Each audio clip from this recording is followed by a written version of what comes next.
Siguro gawa na po tayo ng prayer na matapos na itong COVID upang kayong nanonood sa inyong mga TV ay muling babalik sa corporate worship. Aawit ng mga pagpupuri sa Panginoong Diyos. Pupurihin ang Panginoon. Makikinig ng kanyang salita. At iidlip, makakatulog. Hindi na yung makakatulog, mga kapatid. Alisin nyo na po sa isip natin yan.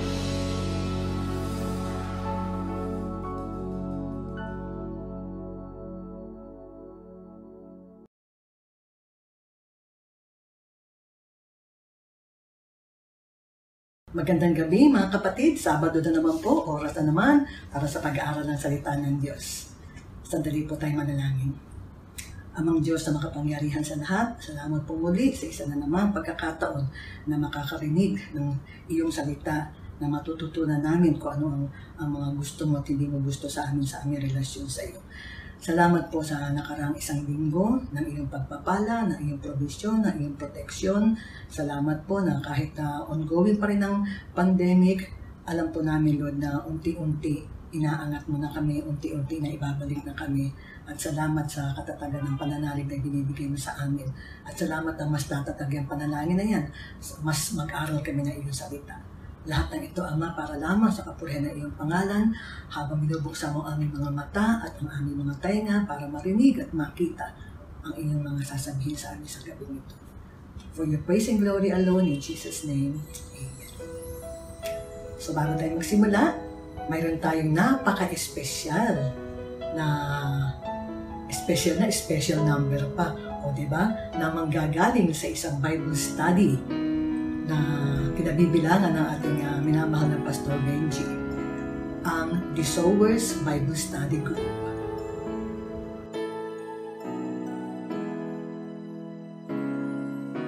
Ako'y nagtitiwala sa'yo, kalakasan ko'y nanggagaling sa'yo. Ako'y nagtitiwala sa'yo, salita mo ang tanging sandigan.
mayroon tayong tatlong maiikling mga kwento ng pagpapagaling.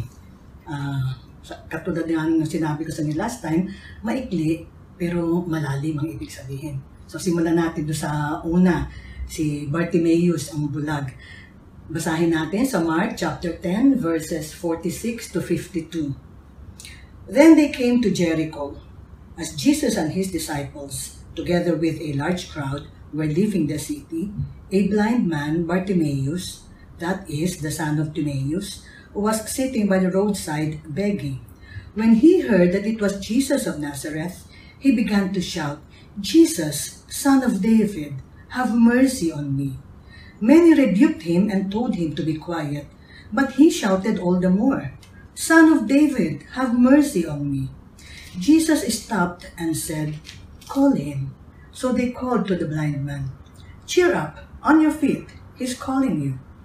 Throwing his cloak aside, he jumped to his feet and came to Jesus. "What do you want me to do for you?" Jesus asked him. The blind man said, "Rabbi, I want to see." "Go," said Jesus, "your faith has healed you." Immediately, he received his sight and followed Jesus along the road. Okay, tingnan po natin ha, ito ang isang nagmamakaawa sa Panginoon pero sinasansala naman ng mga tao. So, iintindi natin mamaya bakit ganun ang reaction ng mga tao.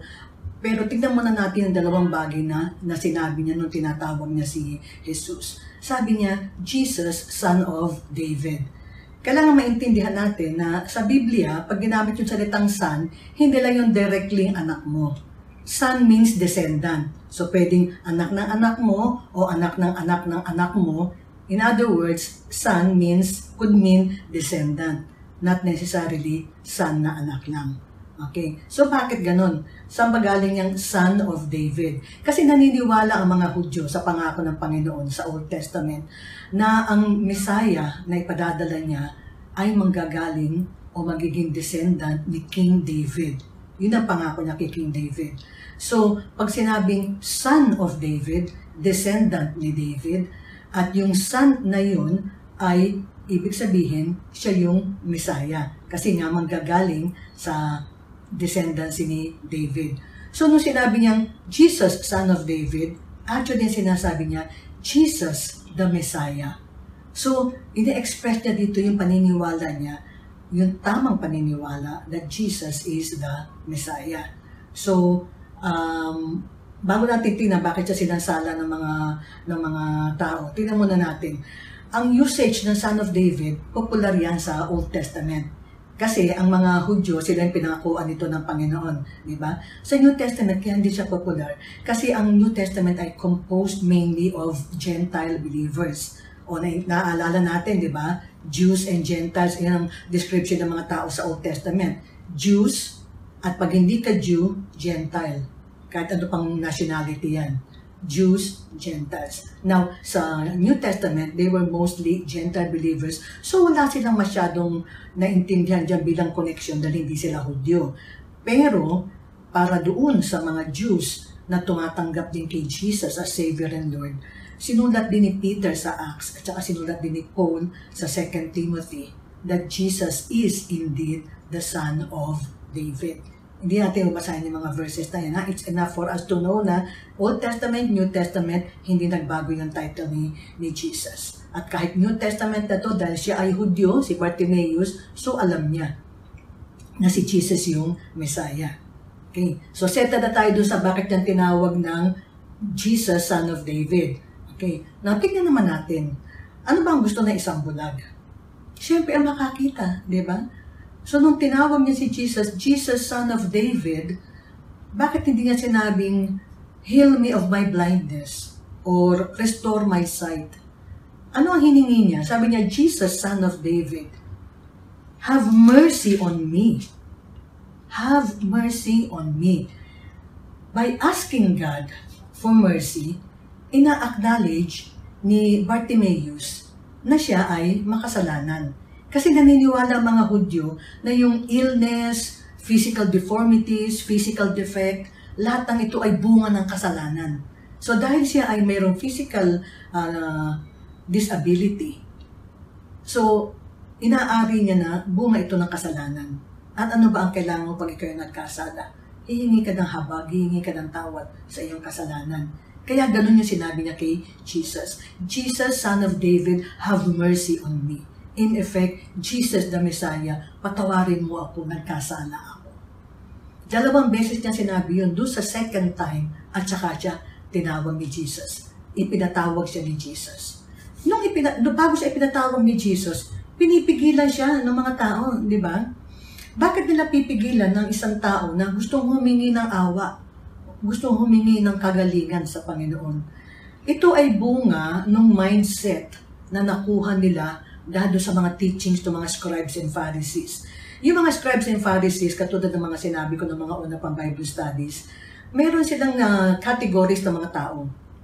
Yung mga tao may mga deformities, yung mga taong hindi maayos ang mga buhay, ang mga profession, lahat yan categorize nila as sinners.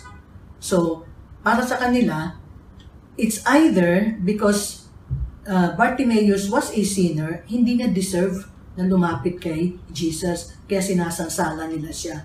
Or, because he is blind, useless, wala siyang pakinabang, kaya ayaw din nilang maabala si Jesus dahil sa kanya. Sa dalawang ito, nakita natin na yung mga tao ang walang habag eh. Di ba? Si Jesus mayroon. Bakit? Ano ba ang sinabi niya sa Biblia? Actually, sinabi na, Mark chapter 10 yung ating passage, no? Pero sinabi na sa Mark 2, yung sasabihin ko ngayon tungkol kay Jesus. Pero mas maganda kasi ang rendition sa Matthew, kaya basahin natin, ha? Matthew chapter 9, verses 12 and 13. It is not the healthy who need a doctor, but the sick. But go and learn what this means. I desire mercy, not sacrifice. For I have not come to call the righteous, but sinners. So for the sinners, did Jesus come into the world? And this is somebody who acknowledges that he is a sinner. So bakit siya sinasansala ng mga tao? Dahil nga yun na nagturo sa kanila, yun na yung mindset nila. So sinasabi naman ng Panginoon sa kanila, hindi. Ang mission ko ay tawagin ng makasalanan. Ang mission ko ay mamatay doon sa krus para bayaran ang kasalanan ng makasalanang sanlibutan. And here is somebody na ina-acknowledge na yun. So, si Bartimaeus, if he only asked for his sight, sabihin lang natin na tama yung title, Jesus, Son of David, restore my sight.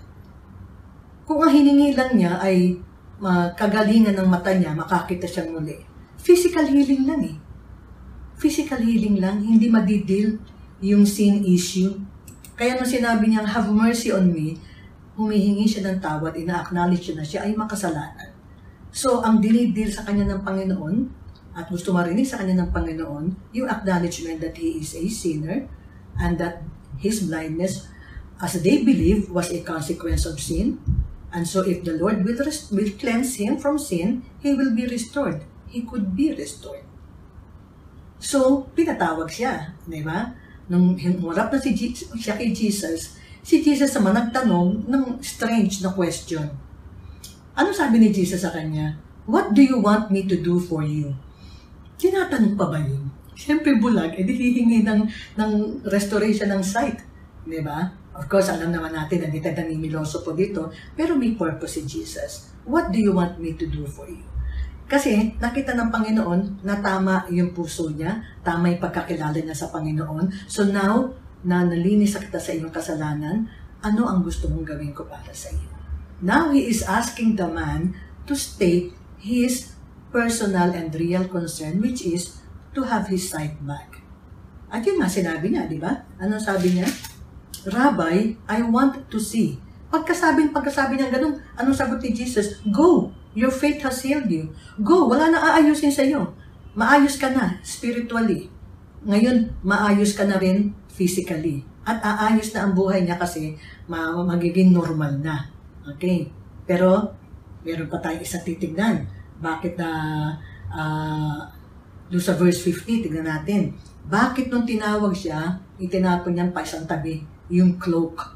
Yung cloak ay ginagamit ng mga bulag kasi homeless sila eh. Sa ano sila natutulog sa kalsada. So, kailangan niya yung parang mat niya yun, blanket niya yun. At the same time, kailangan din na yun lalagyan ng mga limos. Di ba yung mga bulag, meron sila lalagyan ng limos. Noong unang panahon, yung mat nila, yung blanket, yun yung kanilang, or cloak, as it is stated here, yun ang ginagamit nila para pang-ipon ng mga limos. So, nung itinapon niya yun, he was indicating his strong faith that Jesus will heal him. Tumatawag siya sa Messiah, tumatawag siya sa Deliverer, tumatawag siya sa Diyos. Humihingi siya ng awa. Kaya nung pinansin siya at tinawag siya, alam niya na i-heal siya. So, hindi ko na ito kailangan. Hindi na ako mamalimos. Kasi pagagalingin na ako ni Jesus. Kung nakakakita na ako, makakatrabaho na ako, magiging normal na, maayos na ang buhay ko, hindi ko na kailangan maglimos, hindi ko na kailangan yan. Nakita natin na napaka-strong nung faith niya sa kay Jesus. Just like the bleeding woman. Last week, di ba sabi ng bleeding woman, if I can only touch the edge of his cloak, yun lang, andun din yung tatag ng faith ng bleeding woman, di ba? And just like the bleeding woman, ano ang sinabi ng Panginoon? Go, your faith has healed you. Pero bago hinil, dinil muna yung sin issue. Okay, bago natin tapusin itong segment na to, gusto ko lang na ipaalala sa inyo, mamaya doon sa third story, babalansehin natin kasi alam natin totoo, hindi lahat ng humingi ng kagalingan, pinagaling. Hindi lahat ng hinihingi natin sa Panginoon, ibinibigay niya ayon sa paghingi natin. Babalansehin natin yan, pero nakakonected doon sa third story. So for now, yun na nakita natin kay Bartimaeus, na kilala niya si Jesus as Messiah, and dahil Messiah, Savior, kailangan ma-deal yung sin.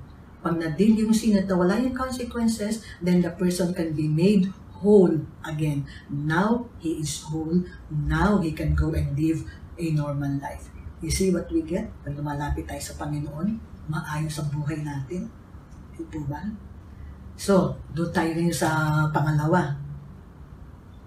Okay, ang passage natin actually ay nasa Mark chapter 8 verses 22 to 25. Pero bago yun, tignan muna natin yung verses 27 to 29. Kasi itong passage na to ng 27 to 29 ay ini-explain figuratively, symbolically, nung ginawa ni Jesus na miracle sa verses 22 and 25. So tignan muna natin para nun, babalikan natin para makita yung explanation ng symbolism and then i-connect natin pabalik. Okay, Mark chapter 8 verses 27 to 29. Jesus and his disciples went on to the villages around Caesarea Philippi. On the way, he asked them, "Who do people say I am?" They replied, "Some say John the Baptist, others say Elijah, and still others, one of the prophets. But what about you?" he asked. "Who do you say I am?" Peter answered, "You are the Christ." Okay. Na importante na babalikan natin mamaya yan, na bakit kailangan itanong ni Jesus sa mga disipulo ano ang tingin ng mga tao sa kanya in general at ano ang tingin sa kanya nitong mga dinidisciple niya. Okay? So i-connect natin doon sa healing na naganap right before, immediately before. Basahin natin. Bulag din to, pero ibang klase pagkapagaling dito. They came to Bethsaida, and some people brought a blind man and begged Jesus to touch him. He took the blind man by the hand and led him outside the village. When he had spit on the man's eyes and put his hands on him, Jesus asked, "Do you see anything?" He looked up and said, "I see people. They look like trees walking around." Once more, Jesus put his hands on the man's eyes. Then his eyes were opened. His sight was restored, and he saw everything clearly. Okay, so katulad kay Bartimaeus, bulag din to. Pero hindi katulad kay Bartimaeus, si Bartimaeus direct yung healing. Siya, hindi. 2 stages. And kinagamit ito na symbolically. Okay. Unang-una, isettle muna natin, why did the people ask to touch him? Okay. Touching of the hand sa Old Testament is equivalent to laying of hands sa New Testament. Okay. So yung pag-touch na sinasabi na kay Jesus, actually sinasabi na lay your hand on him. Okay? So yung laying of hand is equivalent to is depicting the imparting of blessing, like healing in this case. It is the equivalent of touching sa Old Testament, and both of them depicts the imparting of blessing. So, in other words, sinasabi nila, Jesus, ilay hands mo naman to, i-bless mo. Bakit? Kasi bulag. Okay? Pero bago siya pinakita, binigyan ng pagkagalingan ni Jesus para makakita, medyo questionable na ng kaunti yung verse 23. Kasi sabi dito, he took the blind man by the hand and led him outside the village. Bakit yung healing ginawa niya sa labas, hindi sa loob? Now we don't know. Hindi sinabi kasi sa passage, at wala rin namang sinasabi doon sa kanilang kultura na hindi pwedeng mag-heal sa loob ng city o loob ng village, dapat sa labas. Actually, halos lahat ng healing siya nasa loob eh. Now, sabi ng mga ibang writers, yun daw verse 26, yun daw ang explanation bakit kailangan sa labas. Tingnan natin, sabi ng verse 26, Jesus sent him home saying, don't go into the village. So, nasa village sila, nung dinala ng mga tao itong bulag. Tapos, inilabas niya at doon niya hinil. Tapos sabi niya, huwag ka na bumalik, umuwi ka. So sabi na ibang writers, kaya hindi niya pinababalik para hindi na ipagsabi doon sa mga tao, para hindi nila malaman kasi baka masira ngayon time schedule o meron sinusundan si Jesus na time frame sa Panginoon Ama. Pero that will not hold water, ika nga. Kasi umalis siya ng bahay nila, bulag. Ngayon uuwi siya, nakakakita. Natural magtatanong yung pamilya. Natural, sasabihin niya kung ano nangyari. At pag sinabi niya yun doon sa pamilya, pwede ba naman na yung pamilya hindi magsasalita sa iba? Alalahanin natin Eastern culture. Katulad sa atin, Eastern culture, napakadali sa atin na magsabi sa ibang tao kung ano ang nangyari, ano ang nakita. So, I believe na hindi yun ang reason. Huwag na natin hanapin ang reason. Kasi ang importante dito, mayroong bulag na pinagaling ng Panginoon, pero 2 beses, hindi minsanan, hindi instant. Ang nandoon yung symbolism na nakakonect nga doon sa unang passage na binasa natin. Okay. So, balikan natin. Ito na nga. Nung hinihil na siya sa labas ng village, ang sabi ni, ang tanong sa kanya ni Jesus, do you see anything? Bakit hindi tinanong ni Jesus, can you now see? Wala siyang paningin, di ba? So, kung pagagalingin siya, di makakakita na siya. So, bakit hindi sinabi ni Jesus, nakakakita ka na? Can you now see? Bakit ang tinanong is, do you see anything? Okay? Magkaiba po itong 2 question na to, ha? Kasi ang issue dito, hindi katulad kay Bartimaeus, ang issue lang is vision. From no sight to having sight. Ito, clarity of vision. Kasi, nung sinabi ni Jesus sa kanya na, do you see anything? Ang gusto ng Panginoon, tukuyin niya kung ano mismo yung nakikita niya. Kasi kung sasabihin mo lang na, can you see now? Oo, may nakikita ako. Pero malabo. Hindi maliwanag. Hindi maayos. Samantalang kung anong nakikita mo, kung maliwanag, madidescribe mo yun. So ang hinihingi dito ni Jesus, yung clarity of vision ng lalaki. Tama na ba yung nakikita mo? Hindi lang yung may nakikita ka ba? Okay, so anong parallelism nito doon sa binasa natin kanina? Na bakit tinanong ni Jesus ang mga disciples na, who do you say I am? After niyang tanongin na, who do people say I am? Kasi all this time, kilala na siya as healer, miracle maker, which is totoo naman na ginagawa niya aside doon sa paghahayag niya ng mabuting balita ng kaligtasan. Pero yung pagiging healer niya, pagiging miracle maker niya, hindi naman yun ang kabuuan niya eh. Hindi yun ang accurate description sa kanya. In the same way, na nung tinanong niya yung bulag, sabi niya, I see people but they look like trees walking. Hindi rin accurate description ng tao yun. Nakita niya puno, akala niya tao na lumalakad. So it's either puno na lumalakad na parang tao o tao na parang lumalakad na parang puno. Hindi accurate.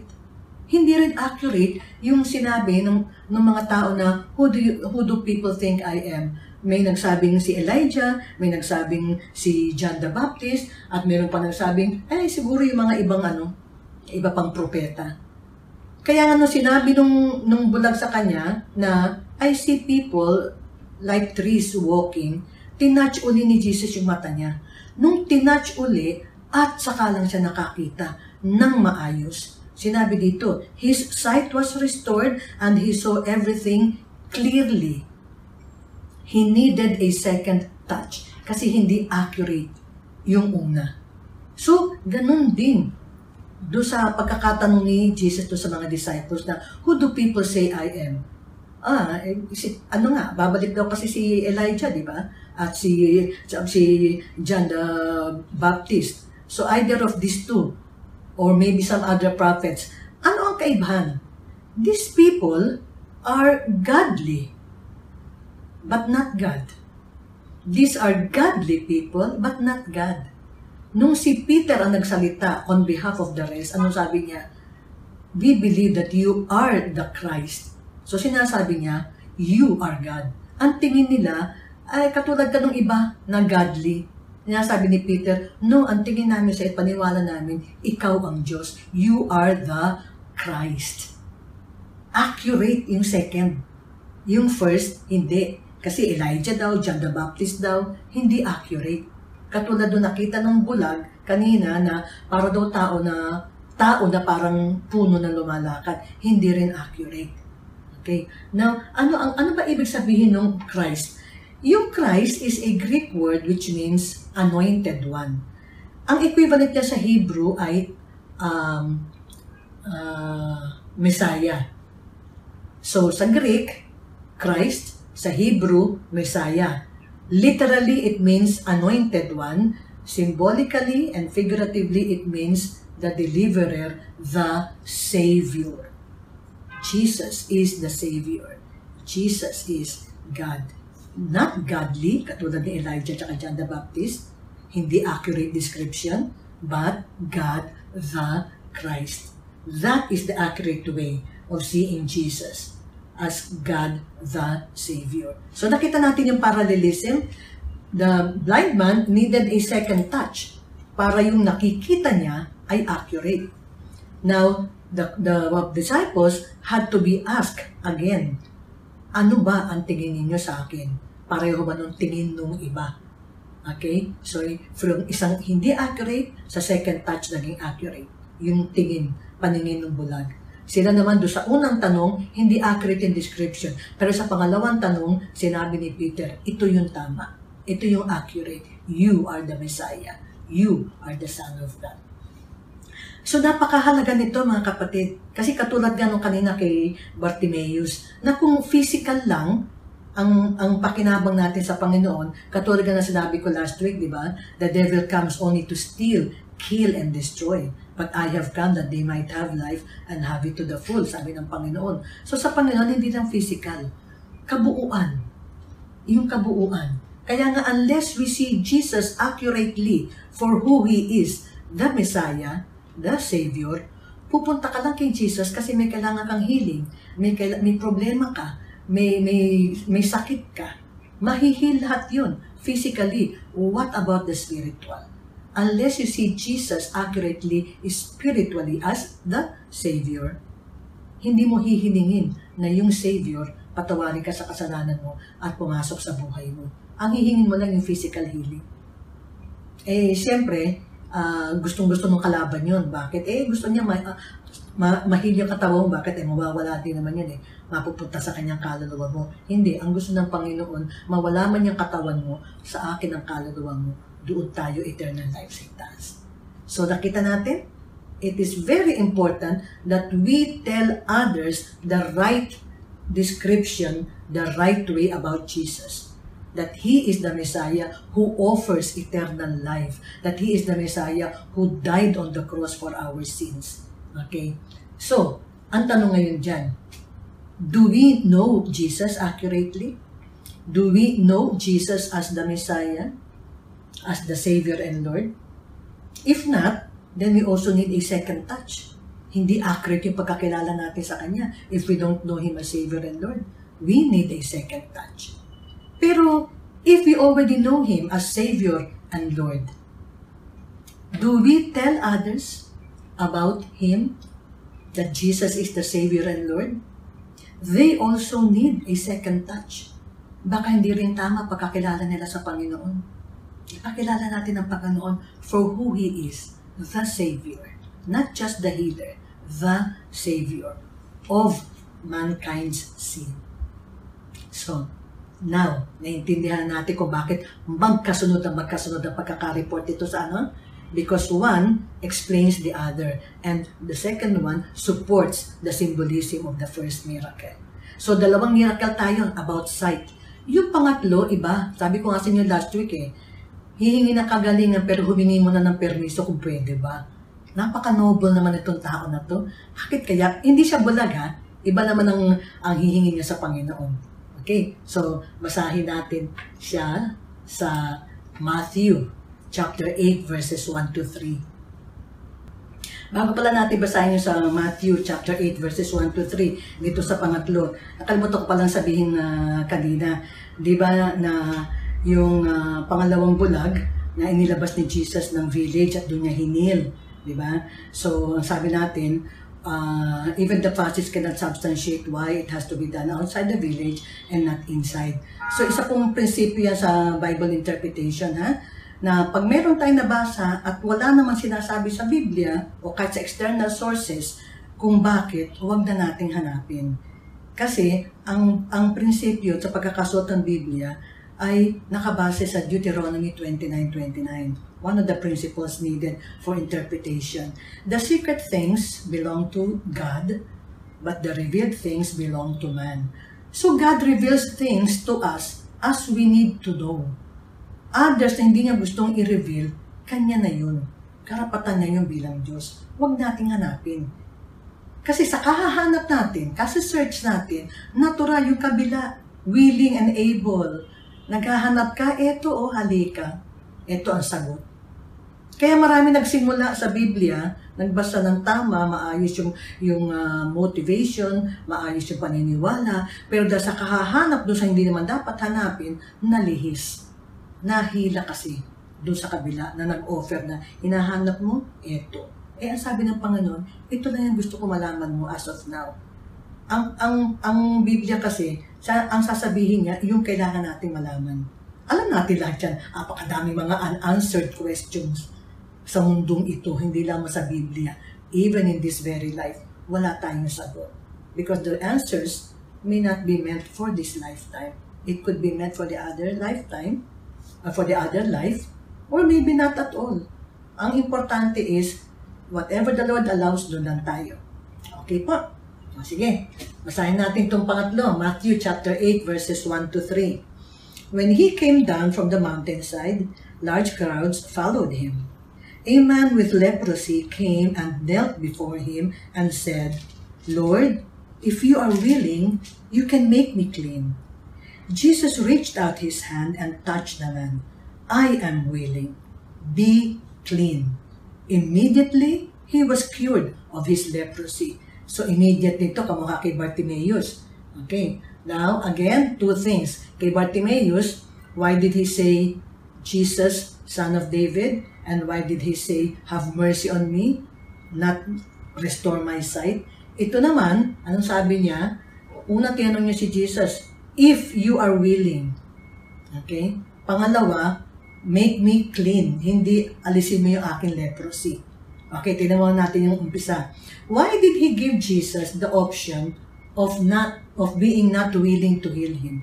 Sabi niya, Lord, if you are willing, you can make me clean. Actually, pwede naman yun na, Lord, you can make me clean. Kasi may imposible ba sa Diyos, di ba? Lord, you can make me clean. Pero sabi niya, if you are willing. Why? Kasi pinakikita dito, nitong leprous na ito, that he was willing to submit to the Lord's sovereign will.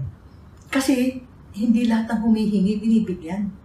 Di ba? At hindi lahat ng humingi, ibinibigay ayon sa pagkakahingi. Siya hinihingi niya. Kasi baka nga naman, kamukha na sinabi sa James, you do not have because you do not ask God. James 4:2, di ba? Baka naman kaya wala sa'yo kasi hindi mo hiningi sa Diyos eh. Kaya hinihingi niya sa Diyos, ayon sa kalooban ng Panginoon. Kung hindi kalooban, di at least alam niya na, hiningi ko pero hindi ibigay, so hindi kalooban. Maliwanag doon, nagsasubmit siya. Okay? So dito yung sinasabi ko na nakabitin tayo kanina doon kay Bartimaeus. Hindi lahat ng humingi ng healing, pinagaling. Alam naman natin yun. Miski ngayon, even now, ang dami natin mga pinagpipray for divine healing, hindi naman din kinrant ng Panginoon. So hindi na yan issue ng kulang sa faith, mahina ang faith. Ang issue dito is ano ba ang kalooban ng Panginoon. Pagdating sa healing, and specifically and in general, when it comes to the Lord's sovereignty, dalawang bagay lang po yan. We may have the faith, but the Lord is not willing. We may not be willing. We may not have the, we may have the faith, but the Lord is not willing. Or we may not have the faith, but the Lord is willing. So ano yung importante doon? Yung faith natin o yung will ni Lord? Alin na magpapagaling sa atin doon? Yung faith natin o yung will ni Lord?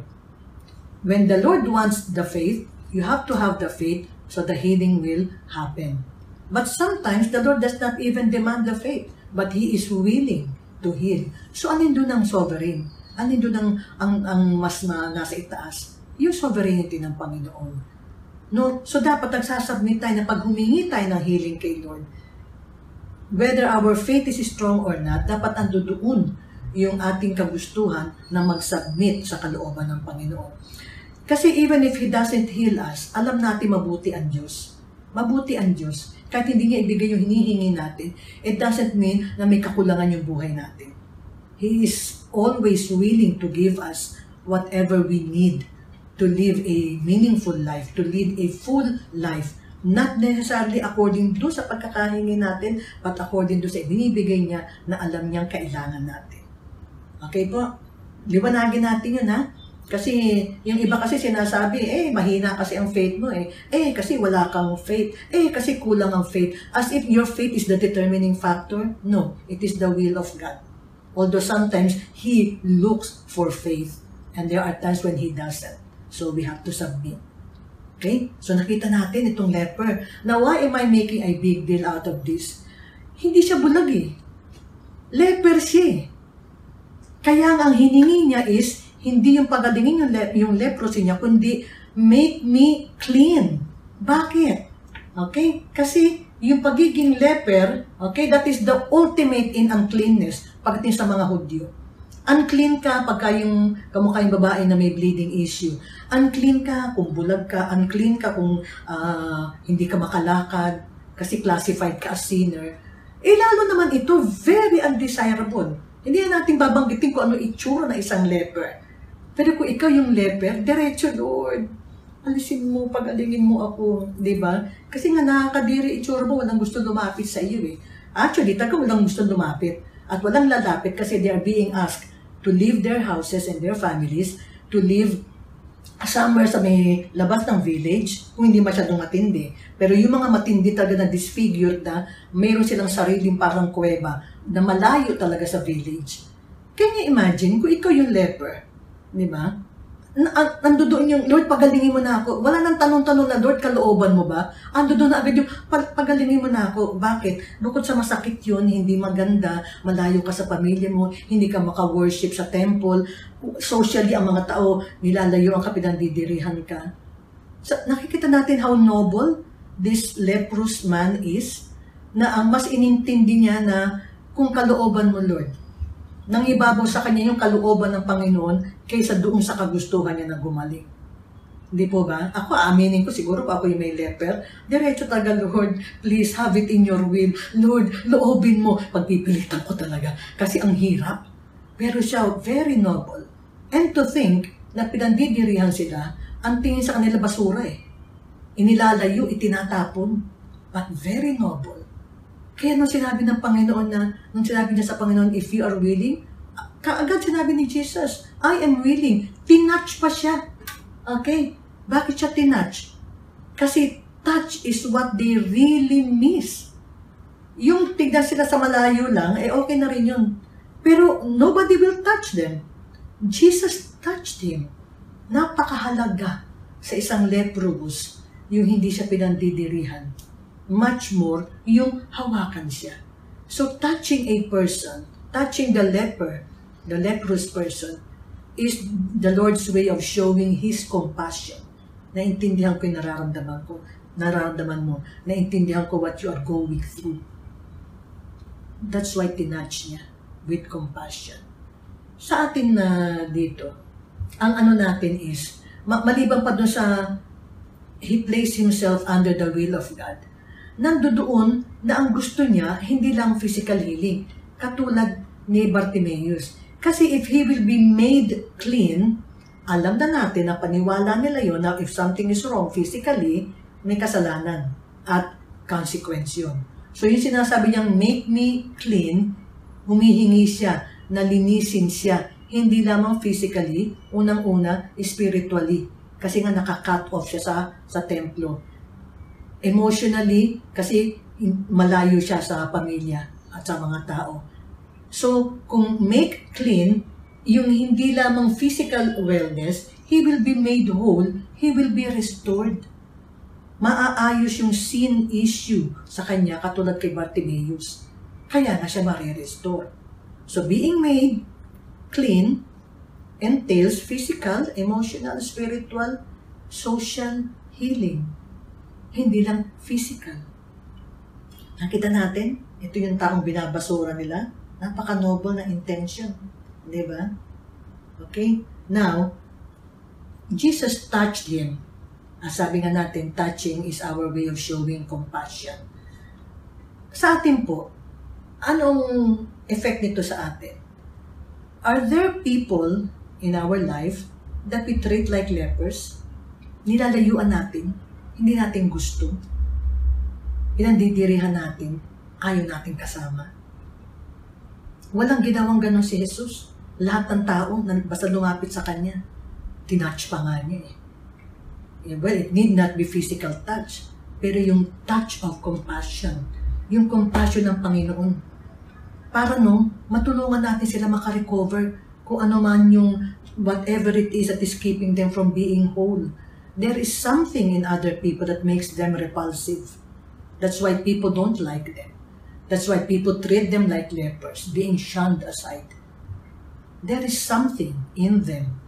Baka issue ng loneliness, issue ng fear, issue ng frustrations. Maraming dahilan kung bakit may mga taong seemingly repulsive, kaya tuloy iniiwasan. Sana po mga kapatid, tinouch tayo ng Panginoon with His compassion. Let's touch other people also with God's compassion, with the Lord's compassion. Ang tanong lang dyan, sabi nga ng leper kanina, if you are willing. So, are we willing to touch others? Minahal tayo ng Diyos, mahalin din natin sila. Bine-bless tayo ni Lord, i-bless natin sila in whatever way we can. Diba? Yun ang gusto ng Panginoon. Yung ibinibigay niya sa atin, ibigay din natin sa iba, na ibibigay din nila sa iba, na ibibigay din sa iba. Ganyan ang grasya ng Panginoon. Hindi dapat naiipon lang. Dapat isinishare, ibinibigay, para lahat ng ito na nakakatanggap, nalalaman nila, galing yun sa Panginoon, sa pagmamahal ng Panginoon. So, are we willing to touch others? Sana po, because the Lord has touched us. Praise the Lord.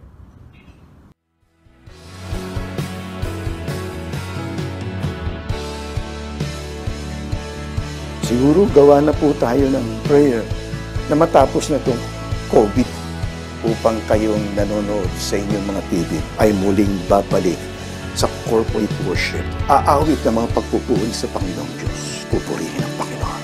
Makikinig na kanyang salita. At iidlip, makakatulog. Hindi na yung makakatulog, mga kapatid. Alisin nyo na po sa isip natin yan.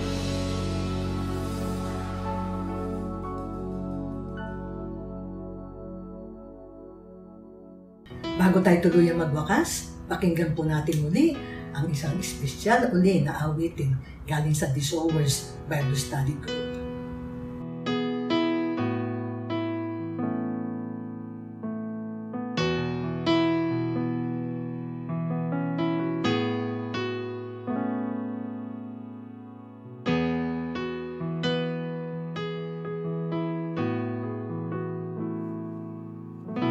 Walang hanggang katapatan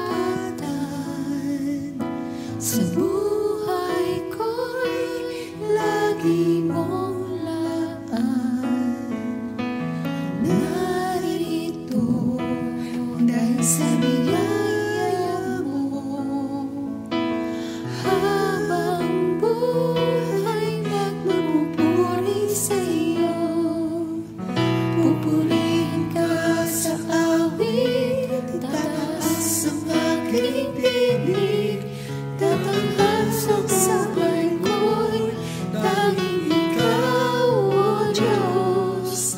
Higit pa sa kalangitan ang iyong kalwalhatian, kadakilan mo'y di mapapantayan.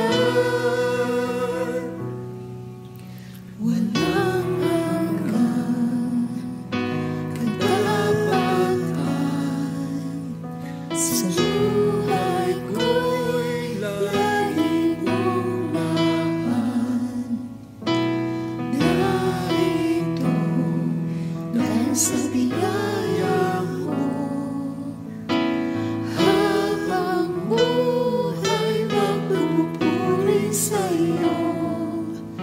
Pupurihin ka sa awit, lakas ang aking tinig, tatanghal sa buhay ko'y tanging ikaw, O Diyos. Higit pa sa kalangitan ang iyong kalwalhatian, kadakilan mo'y di mapapantayan. Jesus, sa'yo magpupurihan, kalwalhatian ngayon at magpakailanman. Jesus, sa'yo magkarangalan, kapangyarihan ngayon at magpakailanman. Jesus, sa'yo magpupurihan, kalwalhatian ngayon at magpakailanman. Jesus, sa'yo magkarangalan, kapangyarihan ngayon at magpakailanman. Pupurihin ka sa awit, itataas ang aking tinig, itatanghal sa buhay ko'y tanging ikaw, O Diyos. Higit pa sa kalangitan ang iyong kalwalhatian, kadakilan mo'y di mapapantayan. Jesus.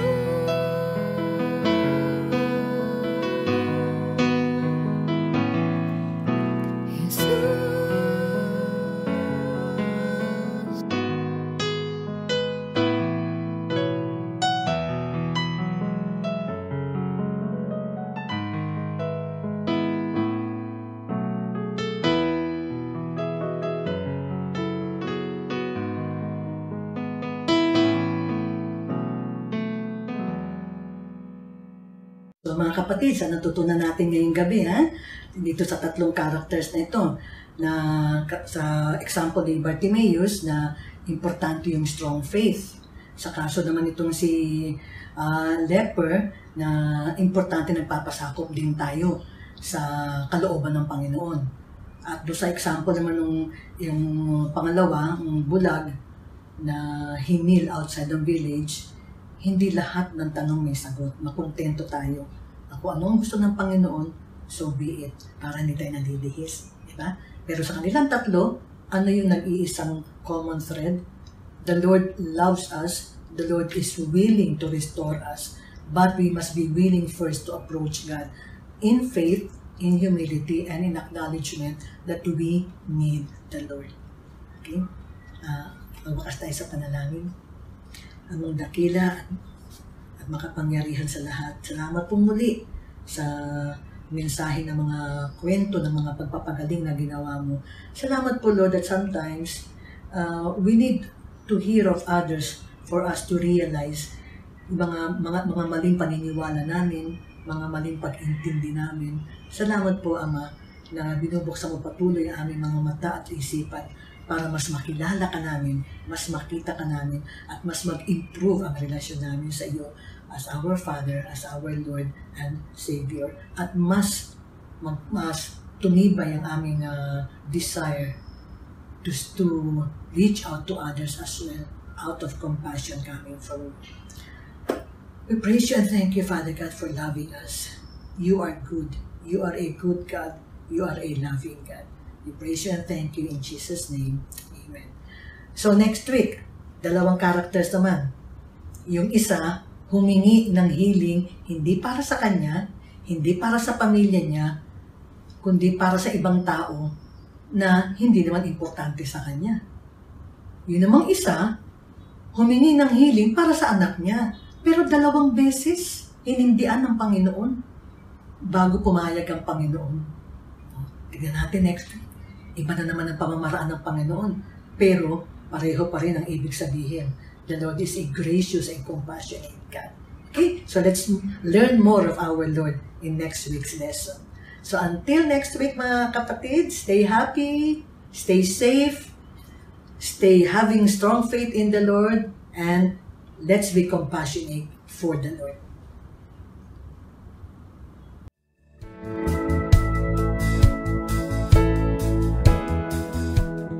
Upang sa ganon ay mapigilan ang paglaganap ng COVID-19. At ang isang paraan po na nakita na po namin ay ang isuspend muna o cancelin ang mga gawaing pananambahan, gawain ng mga Bible study, prayer meeting. Pero nandun pa rin ang pasanin po namin na maihatid ang salita ng Panginoong Diyos sa iba't iba pong paraan. At ginagamit nga po natin itong social media, ginagamit po natin itong online streaming upang sa ganon ay maihatid po natin ang salita ng ating pong Panginoong Diyos. Pangungunahan po tayo sa panalangin ng ating pong advisor, Elder Emmy, para sa prayer of adoration. Whenever I hear the word corona or crown, the first thing that came to my mind is a king or a queen. Hindi lamang ang kanyang kamatayan, inaalala din po natin na siya nabuhay na maguli sa mga patay at ngayon ay kasama po natin. Humingi po tayo ng tawad sa ating pong mga nagawang kasalanan, magpasiyasat tayo sa Diyos. Siguro gawa na po tayo ng prayer na matapos na itong COVID upang kayong nanonood sa inyong mga TV ay muling babalik sa corporate worship. Aawit ng mga pagpupuri sa Panginoong Diyos. Pupurihin ang Panginoon. Makikinig ng kanyang salita. At iidlip, makakatulog. Hindi na yung makakatulog, mga kapatid. Alisin nyo na po sa isip natin yan.